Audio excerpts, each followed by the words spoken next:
waxaan halkan uga hadlayaa saddex qodob oo kala ah maraakiibtii shidaalka baaraysay ee dalka Turkiga oo soo ruqansaday kana soo dhaqaaqay Istanbul kuna soo wajahan magaalada Muqdisho. qodobkii labaad waa shirkii UN-ka ahaa ee sanadlaha ahaa ee James Swan uu brief gareynayay oo runtii warbixin aad u fara badan aan idinkaga hayo. qodobka saddexaadna waa shirkii wada tashiga dowladda federaalka iyo dowlad goboleedyada oo soo gabagaboobay iyo waxyaabihii ka soo baxay iyo runtii waxa la isla egmaday ayaan runtii qodobkayga kale ku falanqayn doonaa. marka bal soo dhawaada, sida aad la socoteen maraakiibtii shidaalka waa ay soo dhaqaaqday oo dalka Turkiga laga lahaa. markabkaasoo lagu magacaabay Urug Rose waa uu soo dhaqaaqay 19 maalmood kadibna wuxuu ku soo xiran doonaa magaalada Muqdisho. sida hore loogu heshiiyey in Soomaaliya iyo Turkiga ay runtii waxa waa heshiis wada galeen oo shidaalka lagu baarayo 2025kana inay runtii waxa waa hawsha shidaalka ay bilaaban doonto. marka hore waxaa ka horeysa inta aan shidaal la soo saarin baaris baa ka horeysa oo runtii waxa waaye shidaalkaasi waxaa la baaray muddo aad u dheer. markabkan waxay soo saareen inay muddo 7 bilood ah ay ku qaadanayso baaritaankan oo daatada la soo ururin doono. markabkan waa sidiisaba wax xog ururin. markabkan hadda soo dhaqaaqay waa kii xogta ururinaya oo iskaan buu wataa, wuxuu iskaan gareynayaa offshore-ka xeebaha Soomaaliya oo dhan, ma ahan hobi oo kaliya oo runtii waxa waaye 50 billion barrel waxay lahaayeen 50 bilyan oo fuusto shidaal runtii waxa waa lagu qiyaasay laga helay magaalada ama waxa waa deegaanka Hobyo. kaas ma ahan kan waa xeebaha Soomaaliya oo dhan ilaa Raas Caseer ilaa Raas Kamboni ayuu waxa waa iskaan gareynaya. waa markab iskaan hoos ku wata oo runtii meelaha shidaalku ku jiro iyo qiyaasta shidaalka ayuu runtii cabiraya. marka shidaalkaasi runtii waxa la soo saari doonaa qaybta ugu horeysa oo qabiica sida la sheegay oo hadda iska diyaarsan 2025 bisha afraad. runtii waa arki doonaa wixii kaas ka soo baxay. marka qodobkaasi markabkii inuu soo ruqansaday ayaan runtii idin la socodsiinaya. qodobkii labaad aan u galayaa UN-ka oo runtii waxa waa si weyn u taageeray hawsha dowladda federaalka ay wado. hawsha dowladda federaalka ay wado maxay tahay? dowladda federaalka waxay wadaa arrimo aad u fara badan. la dagaalanka argagixisada waxay wadaa oo kale dastuurkii oo runtii waxa waaye wax ka bedel lagu sameynayo iyo shirka hadda socdo maamul goboleedyada ageer waa sida la socotaan Imaaraadka oo waayahan dambaba aad Soomaaliya waxa waaye si sharci darro ah isaga maamulinaya xeebaha Soomaaliya heshiis kula galay maamul goboleedyada Somaliland iyo Puntland isagoo dekada Berbera iyo Boosaaso iyo Garaacad meeshuu doono wuxuu doono uu ka sameeysanayay si sharci darro ah uusan heshiis federaaliya xeebaha waxaa xukuma ama maamula dowladda federaalka. qodobada hadda ay dowladda Imaaraadka kula heshiisay waa qodobo aad u qaldan. waxay intaas u sii dheereyn jirtay inay Soomaaliya dowlad rasmi aysan ka dhalan oo runtii xuquuqdeedii ka hadasha. laakiinse markii hadda waxa waaye la arkay shidaalkii baaritaankiisa uu bilowday, heshiiskii Turkiga, heshiiskii Masaarida ee runtii waxa waaye hubkana waxa waaye iyo difaaca Soomaaliyana ay la galeen wax badan ayuu ka bedelay Imaaraadka. markii dowladda Turkiga waa dowlad aad iyo aad waxa waaye awood ilaahay baa laakiinse dowladda NATO ka tirsan, dowladda labaad saddexaad ee NATO ka ah, hub aad u fara badan leh, droonada hadda adduunka ugu casirsan iyada soo saarta. marka dowladda lagu degdegi kara ma ahan. markii ay waxa waaye heshiis la gasho Soomaaliya muddo 10 sano ah wax badan ayaa iska bedelay waxa waaye fikirkii ama siyaasadihii waxa waaye ama nimankii xataa dhaqaalaheena gurin jiray kalluumaysatada wada ah wixii oo dhan dib bay u wada gurteen. marka arrimahaas oo dhan indhaha ayay ku hayaan UN-ka.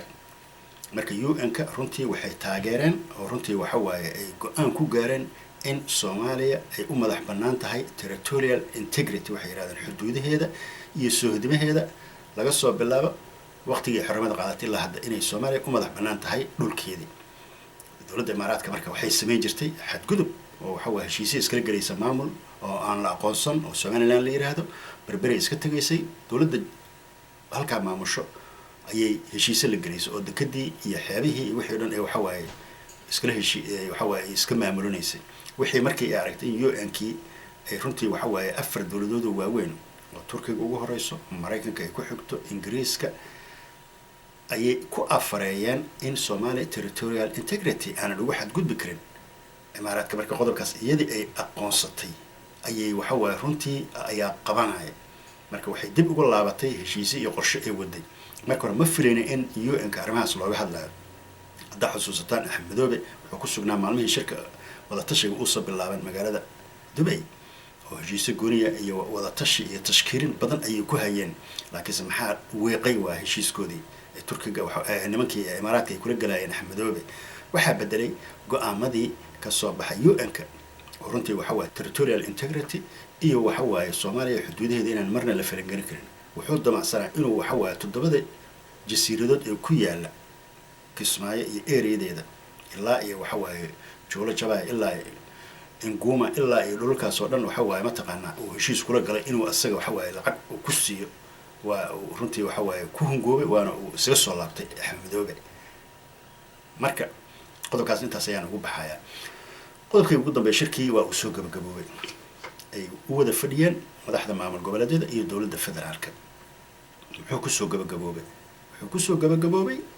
wax aan runtii ilaa hadda heshiis sax ah laga gaarin waxa dawladda federaalka soo jeeday maadaama uu soo idlaaday muddo xileedkii sanadkii hore loo kordhiyay uu ku egyahay bisha November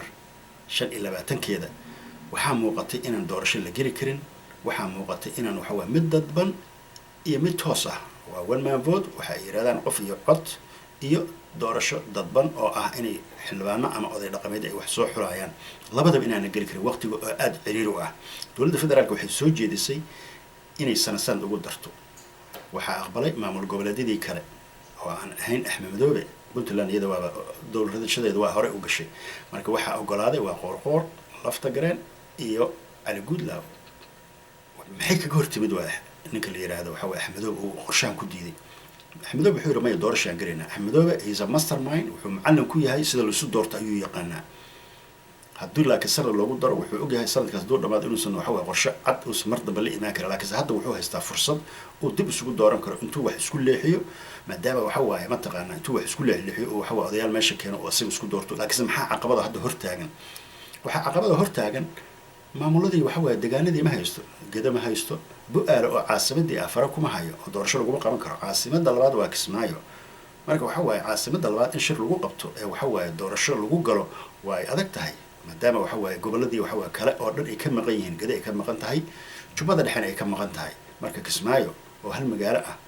iyo ilaa ay Afmadow inta kaliya wax lagu qaban karo habeeraatay ma jiraan marka asaga laakiin wuxuu rabaa inuu ka gaarsiyo sidii uu kuwii hore 12 sano ugu guuleystay oo ka gaarsiin jiray marnaba walbana ay u mari jirtay hadda wuxuu soo istaagay beelaheeni waxa waa daarad ayaa meesha ka maqan qaatumo state ayaa ka maqan waxa ka maqan Puntland marka go'aan ma wada gaari karno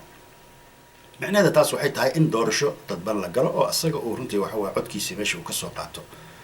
laakiin taas waxa runtii ku adkaatay dawladdii dhexe oo runtii waxa waa arrintan rabtay bal inay waxa waa qodobo badan meeshii waxa waa ay marsato laftarkeedii laakiin waa ay ka hor yimaadeen